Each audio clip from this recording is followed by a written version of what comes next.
नमस्कार दोस्तों, आइए सुनते हैं श्रीमती सुभद्रा कुमारी चौहान की कहानी आहुति।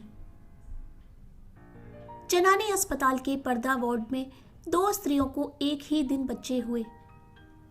कमरा नंबर 5 में बाबू राधे श्याम जी की स्त्री मनोरमा को दूसरी बार पुत्र हुआ था। उन्हें प्रसूति ज्वर हो गया था। उनकी अवस्था चिंताजनक थी। वे मृत्यु की घड़ियां गिन रही थीं। कमरा नंबर 6 में कुंतला की मां के 7वां बच्चा लड़की हुई थी। मां बेटी दोनों स्वस्थ और प्रसन्न थीं। घर में कोई बड़ा आदमी ना होने के कारण मां की देखभाल कुंतला ही करती थी। उसके पिता एक दफ्तर में नौकरी करते थे। उन्हें पत्नी की देखभाल करने की फुर्सत ही कहां थी। पंडित राधे श्याम जी एडवोकेट अपनी मां और कई नौकरों के रहते हुए भी पत्नी को छोड़कर कहीं न जाते थे। 10 दिन के बाद कुंतला की मां पूर्ण स्वस्थ होकर बच्ची समेत अपने घर चली गई और उसी दिन राधे श्याम जी की स्त्री का देहांत हो गया। अपने नवजात शिशु को लेकर वे भी घर आए, किंतु पत्नी विहीन घर उन्हें जंगल से भी अधिक सूना मालूम हो रहा था। पत्नी के देहांत के बाद राधे श्याम जी ने दृढ़ निश्चय कर लिया था कि वे दूसरा विवाह नहीं करेंगे। मनोरमा पर उनका अत्यंत प्रेम था। वह अपने चिन्ह स्वरूप जो एक छोटा सा बच्चा छोड़ गई थी, वही राधे श्याम जी का जीवन आधार था। वे कहते थे कि इसी को देखकर और मनोरमा की मूर्ति की पूजा करते हुए अपने जीवन के शेष दिन बिता देंगे। जिस हृदय मंदिर में वे एक बार मनोरमा की पवित्र मूर्ति की स्थापना कर चुके थे, वहां पर किसी दूसरी प्रतिमा को स्थापित नहीं कर सकते थे। घर से उन्हें विरक्ति सी हो गई थी। भीतर वे बहुत कम आते, अधिकतर बाहर बैठक में ही रहा करते। घर में आते ही वहां की एक एक वस्तु उन्हें मनोरमा की स्मृति दिलाती। उनका हृदय विचलित हो जाता। जिस कमरे में मनोरमा रहा करती थी, उसमें सदा ताला पड़ा रहता। उस कमरे में वे उस दिन से कभी न गए थे जिस दिन से मनोरमा वहां से निकली थी। जीवन से उन्हें वैराग्य सा हो गया था। आने जाने वालों को वे संसार की असारता और शरीर की नश्वरता पर लेक्चर दिया करते। कचहरी जाते, वहां भी जीना लगता। जिन लोगों से 50 रुपया फीस लेनी होती, उनका काम 25 में ही कर देते। गरीबों के मुकदमों में वे बिना फीस के ही खड़े हो जाते। सोचते, रुपए के पीछे हाय हाय करके करना ही क्या है, किसी तरह जीवन को धकेल ले जाना है। तात्पर्य यह है कि जीवन में उन्हें कोई रुचि ही ना रह गई थी। दूसरे विवाह की बात आते ही उनकी गंभीर मुद्रा को देखकर किसी को अधिक कहने सुनने का साहस ही ना होता। अतएव सभी यह समझ चुके थे कि राधे श्याम जी अब दूसरा विवाह ना करेंगे। उनकी माता ने भी उनसे अनेक बार दूसरे विवाह के लिए कहा, किंतु वे टस से मस न हुए। अंत में वे अपनी इस इच्छा को साथ ही लिए हुए इस लोक से विदा हो गईं। इसके कुछ ही दिन बाद राधे श्याम जी जब एक दिन अपनी बैठक में कुछ मित्रों के साथ बैठे थे और बाहर उनका लड़का हरिहर नौकर के साथ खेल रहा था, सामने से एक तांगा निकला। न जाने कैसे तांगे का एक पहिया निकल गया और तांगा कुछ दूर तक घिसटता हुआ चला गया। एक 7-8 साल का बालक तांगे पर से गिर पड़ा और एक बालिका जो कदाचित उसकी बड़ी बहन थी, गिरते गिरते बचकर दूसरी तरफ खड़ी हो गई। चालक को अधिक चोट आई थी। बालिका ने मृग शावक की तरह घबराए हुए अपने 2 सुंदर नेत्र चंचल गति से सहायता के लिए चारों ओर फेरे और फिर अपने भाई को उठाने लगी। राधे श्याम जी ने देखा और दौड़ पड़े। बालक को उठाकर झाड़ने पोंछने लगे। राधे श्याम के एक मित्र जगमोहन, जो राधे श्याम के साथ ही दौड़कर बाहर आए थे, बालिका को संबोधन करके बोले, कहाँ जा रही हो कुंतला? मौसी के घर जनेऊ है, वहीं अम्मा के पास जा रही थी, कुंतला ने शर्माते हुए कहा। कुंतला को देखते ही राधे श्याम जी की एक सोई हुई स्मृति जाग सी उठी। दूसरा तांगा बुलवाकर कुंतला को इसमें बैठाकर उसे रवाना करके राधे श्याम जगमोहन के साथ अपनी बैठक में आ गए। एक दिन बात ही बात में राधे श्याम ने जगमोहन से पूछा, भाई वह लड़की किसकी थी जो उस दिन तांगे पर से गिर पड़ी थी? जगमोहन ने बतलाया कि वह पंडित नंद किशोर तिवारी की कन्या है। पढ़ी लिखी, गृह कार्य में कुशल और सुंदर होने पर भी धनाभाव के कारण वह अभी तक कुमारी है। बेचारे तिवारी जी 50 रुपए माहवार पर एक ऑफिस में नौकर हैं। बड़ा परिवार है, 50 रुपए में तो खाने पहनने को भी मुश्किल में पूरा पड़ता होगा। फिर लड़की के विवाह के लिए 2-3 हजार रुपए कहां से लावे? कान्य कुब्जों में तो बिना ब्रौनी के कोई बात ही नहीं करता। कष्ट में है बेचारे। लड़की सयानी है, पढ़ा लिखा कर किसी मूर्ख के गले भी तो नहीं बांधते बनता। एक बार तिवारी जी पर उपकार करने की सद्भावना से राधे श्याम जी का हृदय आतुर हो उठा, किंतु तुरंत ही मनोरमा की स्मृति ने उन्हें सचेत कर दिया। तिवारी जी पर उपकार करना मनोरमा को हृदय से भुला देना था।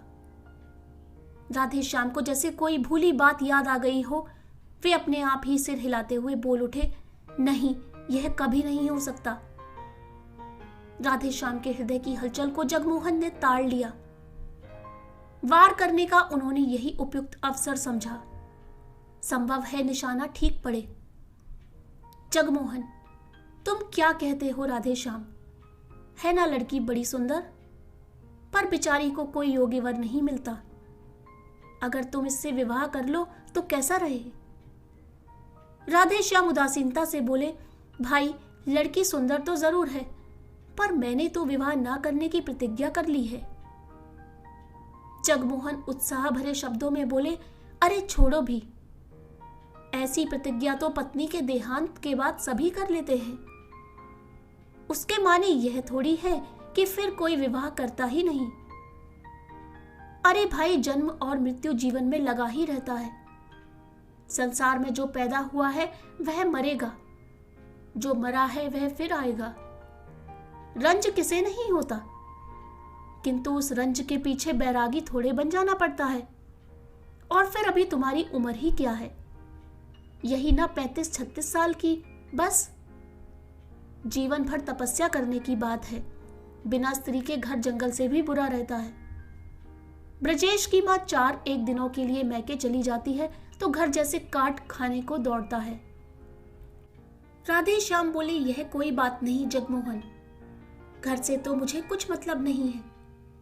जिस दिन मनोरमा का देहांत हुआ, मेरे लिए घर घर ही नहीं रह गया। बात इतनी है कि बच्चे की देखभाल करने वाला अब कोई नहीं है। अम्मा थी तब तक तो कोई बात न थी, पर अब बच्चे की कुछ भी देखभाल नहीं होती। नौकरों पर बच्चे को छोड़ देना उचित नहीं। और मैं कितनी देखभाल कर सकता हूं, तुम ही सोचो। परिणाम यह हुआ कि बच्चा दिनों दिन कमजोर होता जा रहा है। राधे श्याम का विवाह कुंतला के साथ हो गया। उनकी उजड़ी हुई गृहस्थी में बाहर आ गई। मनोरमा के बंद कमरे का ताला खोलकर उनके चित्रों पर हल्की रंगीन जाजिम का पर्दा डाल दिया गया। उस घर में फिर से नूपुर की मधुर ध्वनि सुनाई पड़ने लगी। चतुर गृहिणी का हाथ लगते ही घर फिर स्वर्ग हो गया। कुंतला की कार्य कुशलता और बुद्धि की कुशाग्रता पर राधे श्याम मुग्ध थे। कुंतला के प्रेम के प्रकाश से उनका हृदय आलोकित हो उठा। अब वहां पर मनोरमा की धुंधली स्मृति के लिए भी स्थान न था। वे पूर्ण सुखी थे। राधे श्याम जी ने दूसरा विवाह किया था संभवतः हरिहर की देखभाल के लिए ही, किंतु इस समय कुंतला को हरिहर से अधिक राधे श्याम की देखभाल करनी पड़ती थी। उनकी देखभाल से ही वह परेशान हो जाती, इतनी थक जाती कि उसे हरिहर की तरफ आंख उठाकर देखने का भी अवसर न मिलता। कुंतला के असाधारण रूप और यौवन ने तथा राधे श्याम जी की ढलती अवस्था ने उन्हें आवश्यकता से अधिक असावधान बना दिया था। बुरा भला कैसा भी काम हो, सबकी एक सीमा होती है। राधे श्याम के इस अनाचार से कुंतला को जो मानसिक वेदना होती सो तो थी ही, इसका प्रभाव उसके स्वास्थ्य पर भी पड़े बिना न रहा। कुंदन की तरह उसका चमकता हुआ रंग पीला पड़ गया, आंखें निस्तेज हो गईं। 6 महीने की बीमार मालूम होती। वैसे ही वह स्वभाव से सुकुमार थी। अब चलने में उसके पैर कांपते, सदा हाथ पैर में दर्द बना रहता, जी सदा ही अलसाया रहता। खाट पर लेट जाती तो उठने की हिम्मत न पड़ती। कुंतला की इस अवस्था से राधे श्याम अनभिज्ञ हो सो बात न थी। उन्हें सब मालूम था। कभी कभी ग्लानि और पश्चाताप उन्हें भले ही होता, किंतु लाचार थे। कहते हैं ढलती उम्र का विवाह और दूसरे विवाह की सुंदर स्त्री मनुष्य को पागल बना देती है। था भी कुछ ऐसा ही। कुंतला अपने जीवन से कुछ बेजार सी हो रही थी, किंतु वह राधे श्याम को किस प्रकार रोक सकती थी। वह तो उनकी विवाहिता ठहरी। 7 भावरें फिर लेने के बाद घनश्याम को उसके शरीर पर पूरी मोनोपॉलिसी मिल चुकी थी। इधर कुछ दिनों में शहर में एक स्त्री समाज की स्थापना हुई थी। एक दिन उसकी कार्यकारिणी की कुछ महिलाएं आकर कुंतला को निमंत्रण दे गईं। कुंतला ने सोचा अच्छा ही है, घंटे 2 घंटे घर से बाहर रहकर अपने इस जीवन के अतिरिक्त भी देखने और सोचने समझने का अवसर मिलेगा। उसने निमंत्रण स्वीकार कर लिया। वहां गई भी। वहां जितनी स्त्रियों ने भाषण पढ़े या दिए, कुंतला ने सुने। उसने सोचा वह इन सबसे अधिक अच्छा लिख सकती है और बोल सकती है। घर आकर उसने भी एक लेख लिखा। विषय था भारत की वर्तमान सामाजिक अवस्था में स्त्रियों का स्थान। राधे श्याम जी ने भी लेख देखा, बहुत ही प्रसन्न हुए। लेख लिए हुए वे बाहर गए। बैठक में कई मित्र बैठे थे, उन्हें दिखलाया। सभी ने लेखिका की शैली एवं सामयिक ज्ञान की प्रशंसा की। अपने एक साहित्य सेवी मित्र अखिलेश्वर को लेकर राधे श्याम भीतर आए। कुंतला को पुकार कर बोले, कुंतला तुम्हारा लेख बहुत ही अच्छा है। मुझे नहीं मालूम था कि तुम इतना अच्छा लिख सकती हो, नहीं तो तुमसे सदा लिखते रहने का आग्रह करता। तुम्हारे इस लेख में कहीं भाषा की त्रुटियां हैं जरूर, पर सो ये मेरे मित्र अखिलेश्वर ठीक कर देंगे। अब तुम रोज कुछ लिखा करो, ये ठीक कर दिया करेंगे। मुझे तो भाषा का ज्ञान नहीं, अन्यथा मैं ही देख लिया करता। खैर कोई बात नहीं, यह भी घर के ही आदमी से हैं। कुंतला के लेखों के देखने के भार अखिलेश्वर को सौंप कर राधे श्याम को बहुत संतोष हुआ। कुंतला को अब एक ऐसा साथी मिला था जिसकी आवश्यकता का अनुभव वह बहुत दिनों से कर रही थी, जो उसे घरेलू जीवन के अतिरिक्त और भी बहुत सी उपयोगी बातें बता सकता था, जो उसे अच्छे से अच्छे लेखक और कवियों की कृतियों का रसास्वादन करा के साहित्यिक जगत की सैर करा सकता था। कुंतला अखिलेश्वर का साथ पाकर बहुत संतुष्ट थी। अब उसे अपना जीवन उतना कष्टमय और नीरस न मालूम होता था। कुंतला और अखिलेश्वर प्रतिदिन एक बार अवश्य मिला करते।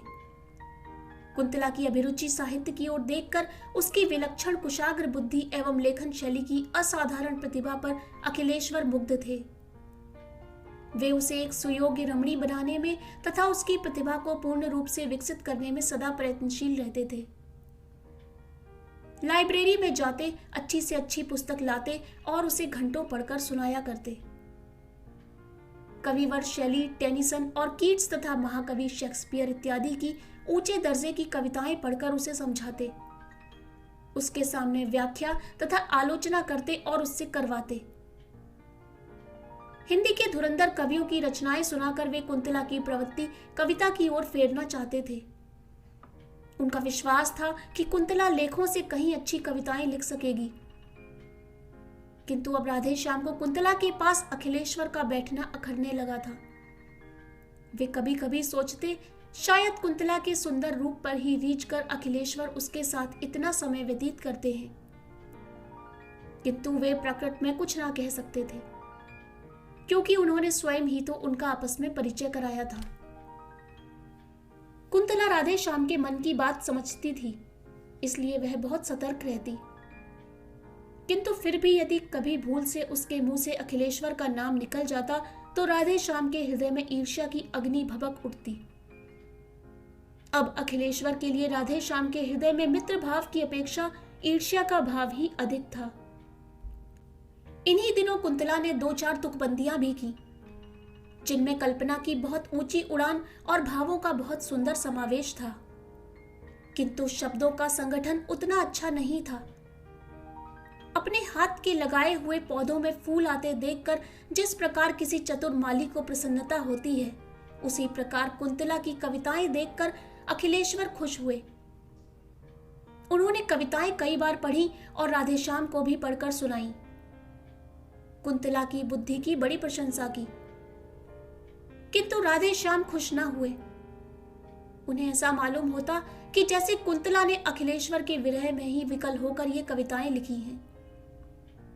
अखिलेश्वर निष्कपट और निस्वार्थ भाव से कुंतला का शिक्षण कर रहे थे। उन्हें कुंतला से कोई विशेष प्रयोजन न था। कुंतला के इस शिक्षण से उन्हें इतना ही आत्मसंतोष था कि वे साहित्य की एक सेविका तैयार कर रहे हैं, जिसके द्वारा कभी न कभी साहित्य की कुछ सेवा अवश्य होगी। राधेश्याम के हृदय में इस प्रकार उनके प्रति ईर्ष्या के भाव प्रज्वलित हो चुके हैं। इसका उन्हें ध्यान भी न था, क्योंकि उनका हृदय निर्मल और पवित्र था। अखिलेश्वर कई दिनों तक लगातार बीमार रहने के कारण घर के बाहर ना निकल सके। खाट पर अकेले पड़े पड़े धनिया गिनते हुए उन्हें अनेक बार कुंतला की याद आई। कई बार उन्होंने सोचा कि उसे बुलवा भेजें, फिर जाने क्या आगा पीछा सोचकर वे कुंतला को ना बुला सके। इधर कई दिनों से अखिलेश्वर का कुछ भी समाचार न पाकर कुंतला भी उनके लिए उत्सुक थी। वह बार बार सोचती, एकाएक इस प्रकार आना क्यों बंद कर दिया, क्या बात हो गई। किंतु वह अखिलेश्वर के विषय में राधेश्याम से कुछ पूछते हुए डरती थी। इसी बीच एक दिन कुंतला की मां ने कुंतला को बुलवा भेजा। राधेश्याम कुंतला से यह कहकर कि जब तांगा आवे तुम चली जाना, कचहरी चले गए। कुंतला मां के घर जाकर जब वहां से 3 बजे लौट रही थी तो रास्ते में हाथ में दवा की शीशी लिए हुए अखिलेश्वर का नौकर मिला। नौकर से मालूम करके कि अखिलेश्वर बीमार हैं, कई दिनों से तेज बुखार रहा है, अब भी कई दिन घर से बाहर ना निकल सकेंगे। कुंतला अपने को रोक न सकी। क्षण भर के लिए अखिलेश्वर से मिलने के लिए उसका हृदय व्याकुल हो उठा। अखिलेश्वर के मकान के सामने पहुंचते ही तांगा रुकवाकर वह अंदर चली गई। साथ में उनकी छोटी बहन भी थी। अचानक कुंतला को अपने कमरे में देखकर अखिलेश्वर को विस्मय और आनंद दोनों ही हुए। अपनी खाट के पास ही कुंतला को बैठने के लिए कुर्सी देकर वे स्वयं उठकर खाट पर बैठ गए। बोले, कुंतला तुम कैसे आ गई? इस बीमारी में तो मैंने तुम्हारी बहुत याद की। इसी समय राधेश्याम जी ने कमरे में प्रवेश किया। कुंतला कुछ भी ना बोल पाई। राधेश्याम को देखते ही अखिलेश्वर ने कहा, आओ भाई राधेश्याम, आज कुंतला आई तो तुम भी आए, वरना आज 8 दिन से बीमार पड़ा हूं, रोज ही तुम्हारी याद करता था, पर तुम लोग कभी ना आए। फिर घड़ी की ओर देखकर बोले, आज 3 ही बजे कचहरी से कैसे लौट आए? राधेश्याम ने रुखाई से उत्तर दिया, कोई काम नहीं था इसलिए चला आया। फिर पत्नी की ओर मुड़कर बोले, चलो चलते हो, मैं तो जाता हूं। अखिलेश्वर ने बहुत रोकना चाहा पर वे ना रुके, चले ही गए। उनके पीछे पीछे कुंतला भी चली। जाते जाते उसने अखिलेश्वर पर एक ऐसी मार्मिक दृष्टि डाली जिसमें न जाने कितनी करुणा, कितनी विवशता, कितनी कातरता और कितनी दीनता थी। कुंतला चली गई, किंतु उसकी इस करुण दृष्टि से अखिलेश्वर की आंखें खुल गईं। राधेश्याम के आंतरिक भावों को वे अब समझ सके। घर पहुंचकर कुंतला कुछ ना बोली, वह चौके में चली गई। कुछ ही क्षण बाद उसने लौटकर देखा कि उसके लेख, कविताएं, कॉपियां, पेंसिलें और अखिलेश्वर द्वारा उपहार में दी हुई फाउंटेन पेन सब समेटकर किसी ने आग लगा दी है। उसी अग्नि में अखिलेश्वर का वह प्यारा चित्र जो कुछ ही क्षण पहले ड्राइंग रूम की शोभा बढ़ा रहा था, धू धू करके जल रहा है। और ऊपर उठती हुई लपटें मानो यह कह रही हैं, कुंतला, यह तुम्हारे साहित्यिक जीवन की चिता है।